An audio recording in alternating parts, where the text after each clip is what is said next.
What happens when two African most respected gospel ministers meet before a major worship gathering? Pure joy, laughter, and genuine brotherly love.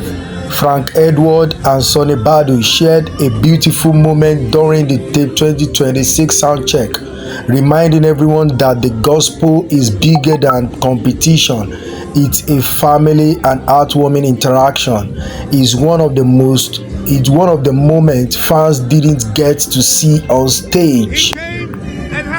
Who has blessed your life more with their music, Frank Edwards or Sonnie Badu? Let us know in the comment section.